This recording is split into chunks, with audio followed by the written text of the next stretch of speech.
Hello दोस्तों, आज की इस वीडियो में हम लोग क्लास 10th के इंटरनेट मॉडल सेट के सब्जेक्टिव क्वेश्चन पढ़ेंगे। ऑब्जेक्टिव क्वेश्चन जैसा कि पहले ही अपलोड की जा चुकी है, अभी तक नहीं देखे हैं तो डिस्क्रिप्शन में लिंक दे दी जाएगी, वहां से आप देख सकते हैं।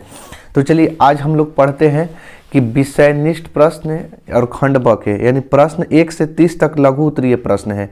इनमें से किन्हीं 15 प्रश्नों के उत्तर देना है। तो देखिए कैसे एग्जाम में लिखना है हम आपको बता देते हैं। तो या तो आप ब्लू या तो ब्लैक बॉल पेन यूज करेंगे, ठीक है। बॉल पेन, जेल पेन नहीं है, जैसा कि अभी हम जेल पेन से बना रहे हैं क्योंकि आपको अच्छा से दिखाई दे। तो देखिए सबसे पहला क्वेश्चन इसमें से देख सकते हैं। पहला क्वेश्चन आपको जैसा कि दिखाई दे रहा होगा, कह रहा है पहला क्वेश्चन में कि संख्याओं 72 और 120 का लसाअ अभाज्य गुणनखंड विधि से ज्ञात करना है। कितना कितना है? 72 और 120। तो देखिए हम लोग यहाँ लिखेंगे सबसे पहले 72 और यहाँ लिख देंगे 120। 72 को पहले तोड़ेंगे, ठीक है। तो 72 को तोड़िए इस तरह से। 72 2 से ले जाएंगे, कितना बार में जाएगा? 36 बार में। फिर 2 से ले जाएंगे तो कै बार में जाएगा? 18 बार में। फिर 2 से ले जाएंगे तो कितना बार में जाएगा? 9 बार में। फिर 3 से ले जाएंगे तो कितना बार में जाएगा? 3 बार में। इस तरह से 72 का हमने गुणनखंड कर दिया। अब इसके बाद हम लोग 120 का गुणनखंड करेंगे। तो 120 को देखिएगा, 2 से ले जाएंगे यहाँ से तो कितना बचेगा? 60 बचेगा। फिर 2 से ले जाएंगे तो हो जाएगा 30 से, ठीक है। फिर 2 से ले जाएंगे तो होगा 15। फिर यहाँ 3 से ले जाएंगे तो कितना हो जाएगा? 5, ठीक है। 120 का भी गुणनखंड कर दिए। अब देखिए यहाँ 72 को लिखेंगे कितना कितना? 2 2 2 3 3, 2 गुणा 2 गुणा 2, 1 2 3, 3 गुणा 3।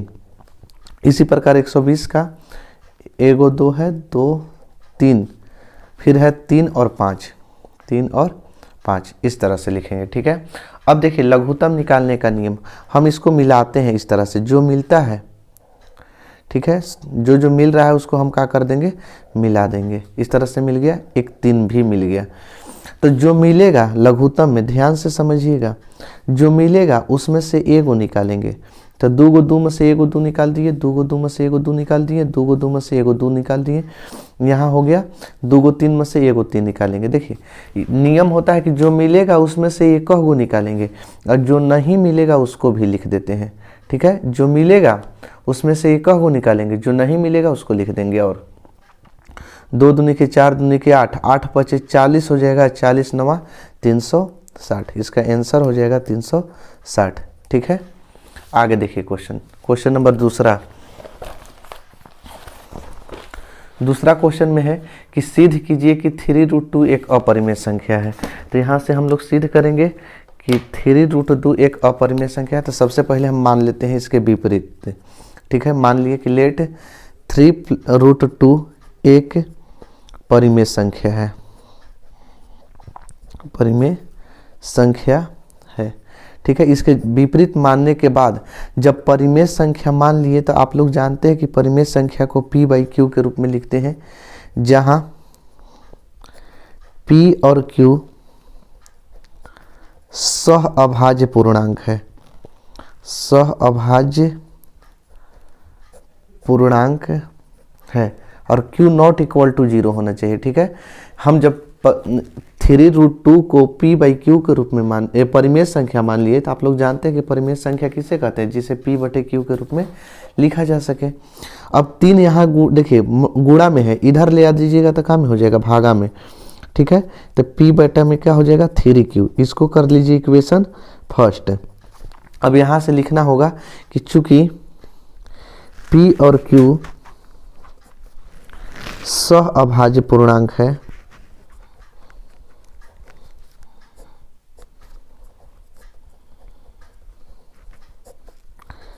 इसलिए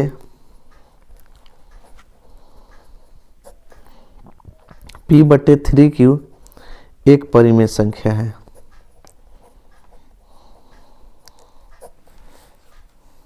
चूँकि आप जानते हैं कि जिसे p बटे q के रूप में लिखा जा सके वो परिमेय संख्या होता है। तो लिख दिए कि p और q सहअभाज्य पूर्णांक है, तो ये परिमेय संख्या, ये वाला p बटे 3 q परिमेय संख्या है। क्यों? क्योंकि ये p बटे q के रूप में है, जिसे p बटे q के रूप में लिखा जा सके। तो p बटे q के रूप में है तो ये परिमेय संख्या है। समझ में आ रहा है? तो जब ई परिमेय संख्या है तो ई भी परिमेय संख्या होगा। कहिएगा कैसे? तो देखिए भैया, इसको हम परिमेय संख्या बोल दिए ना। अब परिमेय संख्या के बराबर कौन है? √2 है। तो जब इसको परिमेय संख्या कह रहे हैं तो ये भी परिमेय संख्या होगा, क्योंकि परिमेय संख्या के बराबर होगा। तो √2 भी एक परिमेय संख्या है, परिमेय संख्या है। इसको कर देते हैं इक्वेशन सेकेंड। आप कहिएगा कि पूछेगा कि कैसे परिमेय संख्या है, तो कह दीजिएगा देख ले फर्स्ट में कि जब हम इसको परिमेय संख्या कहे हैं तो ये भी परिमेय संख्या होगा। फर्स्ट कह रहा है कि परिमेय संख्या के बराबर है, परंतु सिद्ध का किया जा चुका है कि परंतु √2 एक अपरिमेय संख्या है। पहले से सिद्ध कर लिए होंगे कि √2 एक क्या है? अपरिमेय संख्या है। इसको कर दीजिए इक्वेशन 3। अब कहिएगा कि जब यह परिमेय संख्या आप कह रहे हैं तो यह अपरिमेय संख्या काहे कह रहे हैं? तो भैया देखिए, अपरिमेय कारण बता दीजिएगा कि अपरिमेय संख्या के परिभाषा से, अपरिमेय संख्या के परिभाषा से। अब कहिएगा कि अपरिमेय संख्या के क्या परिभाषा होता है? तो भैया देखिएगा कि जो भी संख्या रूट में है, जो भी संख्या रूट में है और जिसका पूरा वर्गमूल न निकले वह अपरिमेय संख्या होता है। ये अपरिमेय संख्या के परिभाषा कहता है कि कोई भी संख्या अगर रूट में है जिसका पूर्णतः वर्गमूल न निकले वह क्या होता है? अपरिमेय संख्या होता है। ठीक, तो ये भी क्या होगा? अपरिमेय संख्या। अब दोनों में देखिए कंपैरिजन करिए, दोनों में तुलना कीजिए। इक्वेशन 2 कह रहा है कि √2 एक परिमेय संख्या है, अब बाकी इक्वेशन 3 कह रहा है कि नहीं अपरिमेय संख्या। तो बताइए कि मान्यता क्या होगा? अगर हम मान के चलते हैं कि कहीं पर एगो हम रूम ले लिए और रूम में सब सामान हम अपना सजा दिए, ठीक है, समझिएगा ध्यान से कि जैसे कोई डेरा उरा लेके रूम पर रहते होंगे तो सब अपना, जैसे पलंग चौकी पंखा लाइट बत्ती सब अपना लगा दिए, तो कहेंगे कि देखिए हम लाइट लगाए हैं तो इसलिए हमारा रूम है। मैंने समीकरण 2 अपना से नहीं कह रहे हैं, √2 एक परिमेय संख्या। एहजा देखा कि देखिए लाइट बत्ती लगाए हैं, पंखा लगा दिए हैं ना, तो इसलिए हमारा रूम है। एने से कहीं से कागज, जमीन के कागज निकाल के दिखाएगा कि देखिए हमार, तो किसका मान्यता सही होगा? 3 के ना। तो एहजा लिखिएगा कि समीकरण 2 और 3 के अंतर विरोध से, 2 और 3 के अंतर विरोध से स्पष्ट होता है कि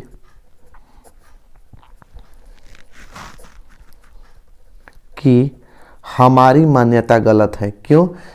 क्योंकि हम जबरदस्ती न माने थे, हमारी मान्यता गलत है, क्योंकि परिमेय संख्या मान लिए थे, गलत है। तो जब हमारी मान्यता गलत है तो यहाँ से लिख देंगे, हम माने थे परिमेय संख्या तो हमारी मान्यता गलत हो गया, तो अतः 3√2 एक क्या है?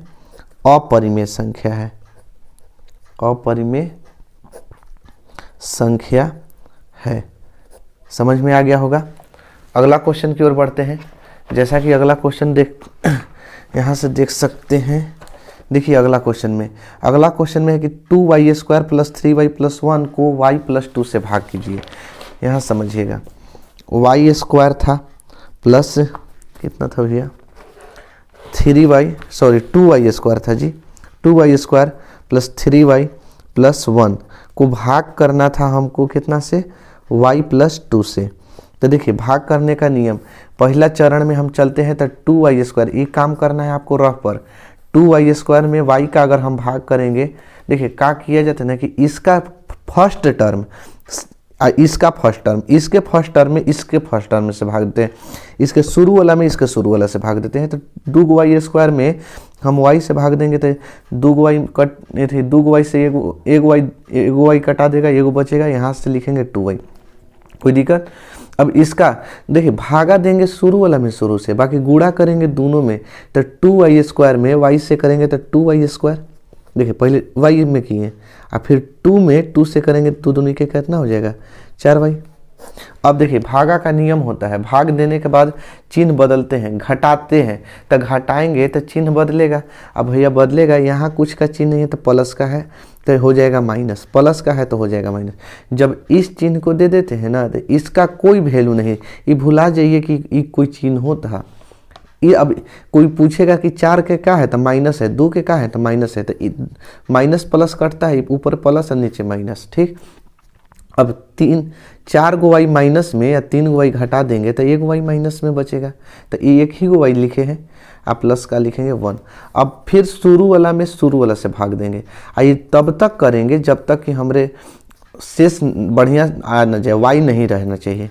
तो y में -y में y से भाग करेंगे तो 1 बचेगा, y कट गया तो -1 लिखेंगे, इसका माइनस और 1। अब -1 का गुणा दोनों में कर देंगे तो -y एकम -y और प्लस माइनस माइनस, 2 एकम 2। अब यहाँ माइनस है तो प्लस दे देंगे, माइनस है तो प्लस दे देंगे। हम क्या बोले, इसका चिन्ह अब ध्यान में नहीं रखना है। अब y का प्लस हो गया, माइनस है कटेगा, 2 का प्लस 1 3, यानी कि भागफल कितना आ गया, भागफल आ गया मेरा 2y - 1 और शेषफल कितना गया, ऐसा क्वेश्चन पूछता है, शेषफल कितना गया 3, आंसर। अगला क्वेश्चन देखिए, अगला क्वेश्चन में दिया है कि यदि अल्फा तथा बीटा बहुपद gx बराबर x² - 7x + 6 के शून्यक है तो अल्फा प्लस बीटा का मान ज्ञात करें। ध्यान से समझिएगा, दिया हुआ है कि अल्फा बीटा बहुपद gx, यहाँ से लिख देते हैं gx बराबर x² - 7x + 6। तो इसमें बोला है कि अल्फा प्लस बीटा का मान ज्ञात करना है, क्या कितना होगा। तो a का मान 1 हो जाएगा, b का मान कितना होगा -7 होगा और c का मान कितना हो जाएगा 6 हो जाएगा। तो चूंकि अब जानते हैं कि अल्फा प्लस बीटा फार्मूला देखिए नहीं लिखे होंगे, आप क्या करिए कि फार्मूला पर ज़्यादा जोर करिए, क्योंकि भैया ऑब्जेक्टिव में पूछेगा तो 1 नंबर, और जब फार्मूला याद रहेगा ना आप बैठाइएगा तो एकदम तुरंत मानवा आ जाएगा, इसलिए ज़्यादा फोकस आप फार्मूला पर कीजिए। माइनस b का मान -7 और a का मान देखिए यहाँ है 1, पहले क्या किए माइनस लिख दिए और b का मान -7 बैठा दिए और 1, माइनस माइनस हो गया प्लस 7/1, और यानी 1 से 7 में करेंगे तो 7 आंसर। ठीक है, आगे देखिए क्वेश्चन नंबर कौन था जी, चौथा था। पांचवा देखिए, आपको दिखा देते हैं पांचवा क्वेश्चन। पांचवा क्वेश्चन में है कि द्विघात बहुपद x² - 7 के शून्य ज्ञात कीजिए और शून्यांकों तथा गुणांकों के बीच संबंध की सत्यता जांच कीजिए। क्वेश्चन है कि x² - 7 का शून्य ज्ञात कीजिए। आप लोग जानते हैं कि इसको कैसे तोड़ेंगे, x² और -√7 का स्क्वायर कर देंगे तो हो जाएगा 7। देखिए रूट में कोई भी दो बार गुणा कीजिएगा ना तो रूटवा हट जाता है। ठीक है, बाकी सेम अंक से करना पड़ेगा, ना कि √2 में √3 से करके कहिएगा कि रूटवा हटा दीजिए, ऐसा नहीं होता है भैया। अब देखिए ये एक फार्मूला बन गया, कौन फार्मूला, a² - b² का। चूंकि आप जानते होंगे कि a² - b² आता है तो a + b और एक a - b होता है। ठीक है, एक बार हम इसको जोड़ देंगे, एक बार क्या कर देंगे, घटा देंगे। यही ना फार्मूला कहता है कि एक बार जोड़ दीजिए, एक बार घटा दीजिए। अब यहाँ से देखिए बहुपद में 2 शून्यक अल्फा और बीटा, आप यहाँ अल्फा बीटा की जगह केस 1 केस 2 लिख सकते हैं। तो x + √7 = 0, प्लस में है इधर आके काम में हो गया -√7, और x - √7 = 0, x बराबर 7 √7। देखिए क्या किए, प्लस में था माइनस में हो गया, माइनस में था प्लस में हो गया। अब यहाँ जांच करना है, यहाँ से हम लिखेंगे जांच, वेरीफाई। ठीक है, वेरीफाई का मतलब होता है जांच, जिनको इंग्लिश नहीं समझ में आता होगा देख लीजिए। जांच करना है किस पर करना है, x² - 7 पर। चूंकि आप जानते हैं कि व्यापक रूप द्विघात बहुपद का ax² + bx + c होता है, कि जिसमें x² लगा हो ना उसके आगे आगे का मान a होता है, जिसमें x लगा हो ना वो b का मान होता है, और जिसमें x नहीं लगा हो ना वो का के मान होता है, c का मान होता है। तो भैया यहाँ से देखिएगा x² के आगे का a होता है, तो यहाँ x² के आगे कुछ नहीं है, यहाँ दिखाई दे रहा है, एक्स स्क्वायर के आगे कुछ नहीं है, तो एक तो है ना, यहाँ एक तो है ना, तो ए का मान हो जाएगा 1। और देखिए बी जिसमें एक्स लगा हो, तो एक्स वाला तो नहीं है, एक्स स्क्वायर वाला है, फिर अंक वाला है, तो यहाँ बी का मान हो जाएगा 0। और सी का मान अचर राशि होता है, तो अचर कितना हो जाएगा -7। पहला जांच करना है अल्फा प्लस बीटा पर। आपको अल्फा प्लस बीटा होता है -b/a। देखिएगा यहाँ से अल्फा के मान कितना हम ले आए हैं -√7, और प्लस बीटा का मान कितना लाए हैं, देखिए √7 इक्वल टू माइनस बी का मान कितना होता है 0, और ए का मान कितना है 1। देखिए √7 प्लस में √7 माइनस में कट गया तो 0 बचेगा, माइनस में 0 है चाहे प्लस में है, 0 माइनस प्लस दोनों में होता है, तो 0 = 0 आ गया ना, सही है। एक और जांच करना है, अल्फा बीटा होता है c/a फार्मूला। अल्फा का मान कितना है -√7 इंटू बीटा का भी मान कितना है -√7। सी का मान कितना है भैया -7 है। ए का मान कितना है, ए का मान है 1 बिठा दिए। अब √7 में √7 से हुआ तो 7 हो गया, बाकी माइनस है ना तो माइनस लिख दिए, इक्वल टू -7। प्रूव्ड हो गया, यानी मेरा सही है, सत्यापित किया गया। ठीक, समझ में आ गया। अगला क्वेश्चन देखिए, अगला क्वेश्चन में है कि के क्या मान ज्ञात कीजिए जिसके लिए समीकरण x² - 8x + k = 0 के वास्तविक और समान मूल्य है। देखिए भैया यहाँ से दे दिया है मेरा समीकरण x² - 8x + k = 0। अब कह रहा है कि मूल वास्तविक और समान है, तो पहले तो a का मान लिख लीजिए। a का मान कुछ नहीं है तो 1 है, b का मान कितना है -8 है, और c का मान कितना है k है। ठीक है, तो मूल वास्तविक और समान होने पर याद कीजिए, थोड़ा सा विवेचक होने पर जब d बराबर 0 रहता है तो मूल वास्तविक और समान लेते हैं। याद पड़ रहा है थोड़ा सा कि मूल वास्तविक और समान कब लेते हैं, जब d बराबर 0 हो। तो हम लिख दें कि d बराबर 0, d बराबर कितना लिखेंगे 0 लिखेंगे। ठीक, अब d का फॉर्मूला आपको याद होगा कि d बराबर होता है b² - 4ac, होता है कि नहीं होता है। तो इस d के जगह पर हम b² - 4ac लिख देंगे बराबर 0। अब बताइए कि b है कितना -8 है, का होल स्क्वायर लिख देंगे -4। a है ना, तो a कितना है, a का मान 1 है, और c है ना, c का मान क्या है k है, k लिख देंगे बराबर 0 लिख देंगे। अब देखिए माइनस माइनस 2 बार गुणा हुआ तो प्लस हो गया, 8 × 8 = 64, -4 में k का गुणा होगा तो 4k = 0। अब 64 को इधर भेज दीजिए, 4 को इधर ही छोड़ दीजिए, तो -4k या प्लस में 64 है, आगे प्लस का चिन्ह है, बराबर क्या हो जाएगा माइनस में 64 हो जाएगा, या k = -64 बटा में -4, माइनस माइनस कट गया, 16 चौके 64, k का मान कितना आ गया 16 आ गया आंसर। ठीक है, समझ में आ गया। अगला क्वेश्चन की ओर देखते हैं। अगला क्वेश्चन देखिए कि द्विघात समीकरण 9x² + 12x + 4, यहाँ से लिखेंगे 9x² - 12x + 4 = 0। ये ना है, a का मान हो जाएगा 9, b का मान हो जाएगा -12, और c का मान हो जाएगा 4। इसको हमको द्विघाती समीकरण को हल करना था। देखिए d पहले निकालते हैं, b² - 4ac, तो d बराबर b² की जगह b का मान बैठा देंगे -12 का स्क्वायर -4, a का मान 1 और c का मान 9 और c का मान 4, तो d बराबर 144 हो जाएगा। 12 में 12 से गुणा हुआ, माइनस माइनस प्लस हो गया, 9 4 चौके 16 और 9 कितना 104, 100 कितना हो जाएगा 16 44 से 144 हो जाएगा। तो 144 में से 144 घटेगा 0, मूल बराबर आएगा। देखिए x बराबर निकालते हैं -b + माइनस √d/2a। ये कौन विधि से बना रहे हैं, कितना सोच रहे हैं कि और दूसरा तरीका से नहीं बना सकते। अरे बना सकते भैया, वो हम बता रहे हैं। ठीक है, पहले ये वाला देख लीजिए, x बराबर माइनस b के मान -12 है, यहाँ से दिखाई दे रहा होगा, अब प्लस माइनस डी, डी है ना, डी का मान 0 आ गया है, बटा में 2a है ना, a का मान है 9। आपको जो मेथड से बनाना होगा वही वो मेथड से बनाइए। बाकी हाँ, कहीं कहीं लिखता है कि द्विघाती सूत्र के प्रयोग से बनाइए। अगर आप अब दूसरा विधि से गुणनखंड से बना देंगे तो गलती हो जाएगा आपका। तो minus minus plus 12 plus minus 0 बटा में 9 दूनी 18। यहाँ से दोनों मूल समान होगा, चूँकि केस फर्स्ट कर देते हैं और केस सेकेंड कर देते हैं।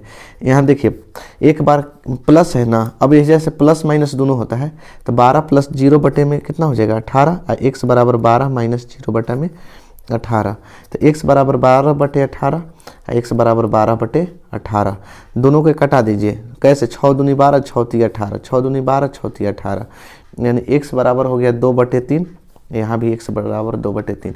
अब कहिएगा कि दूसरा मेथड क्या है, तो दूसरा मेथड समझिए। यहाँ दूसरा मेथड भी हम आपको बता देते हैं। देखिए दूसरा मेथड 9x² है, यहाँ पेन चेंज कर लिए ताकि आपको केवल ब्लैक वाला ही नजर आए। 9x² minus 12x plus 4 equal to 0। तो गुणनखंड मेथड क्या कहता है कि इसमें और पहला और अंतिम वाला में मल्टीप्लाई कर दीजिए। मल्टीप्लाई का मतलब गुणा कर दीजिए। क्या कर दीजिए, गुणा। ठीक, तो 9 चौके 36x² हो जाएगा, 36x²। अब फिर कहता है कि इस 36x² को ऐसा दो भाग में तोड़िए ना कि आपको मध्य पद आ जाए। तो मध्य पद आने के लिए 36 को ऐसा दो भाग में कैसे तोड़ेंगे कि 12 आ जाए। तो कितना हो जाएगा 36, 18 दूनी 36, 18 में से 2 गया तो नहीं हो जाएगा, 9 चौके 36, 9 और 4 13 हो जाएगा, नहीं होगा। और कितना हो सकता है 12 तिये 36 नहीं होगा, 6 छक 36, 6x होगा। देखिए 6 छक 36, 6 और 6 जोड़ेंगे तो 12। अब कहिएगा कि माइनस में हमको 12 बचाना है और प्लस में 36x², तो भैया दोनों में माइनस दे दीजिए, क्योंकि माइनस माइनस जोड़ेंगे तो माइनसे में होगा, बाकी गुणा करेंगे तो प्लस में हो जाएगा। ठीक, तो हम इसको 9x² और माइनस 6x और माइनस 6x में तोड़ लिए, और प्लस 4 है तो 4, ये 6x 12 के जगह पर लिख दिए हैं तोड़कर। अब यहाँ देखिएगा भैया, यहाँ दोनों में क्या कॉमन है, 3 का कॉमन है और x है, तो x, क्योंकि दोनों दिन x है तो 3 तिया 9, 3 बचेगा, x बचेगा और 3 दूना 6। अब कहिएगा कि यहाँ क्या कॉमन है, तो यहाँ -2 का कॉमन है। अब कहिएगा x का है नहीं ले रहे, x दोनों तरफ नहीं है, 2 का कॉमन लेंगे तो 3x, अब प्लस माइनस माइनस 2 दूनी के 4 बराबर 0, या 3x माइनस 2 और 3x माइनस 2। अब कैसे लिख दिए, बराबर 0। इसको और इसको मिला के लिखा जाता है। ठीक, इसको और इसको मिला के लिखा जाता है, बाकी ई दोनों में से कोई एगो के लिख दीजिए। अब देखिए तो आ गया दोनों एक जैसा, केस फर्स्ट और केस सेकेंड। तो 3x माइनस 2 इक्वल टू लिखेंगे 0, तो हो जाएगा कितना 3x बराबर 2, x इक्वल टू 2/3। यहाँ भी 3x, इसका 3x माइनस 2 बराबर 0, तो 3x बराबर 2, x बराबर 2/3। देखिए दोनों एक जैसा आ गया ना, इसमें भी आया था इतना। तो आप किसी भी मेथड से बना सकते हैं, बशर्ते कि परीक्षा में ये ना कहा गया हो कि गुणनखंड से बनाइए या द्विघाती सूत्र से बनाइए, आप किसी भी तरीका से बना सकते हैं।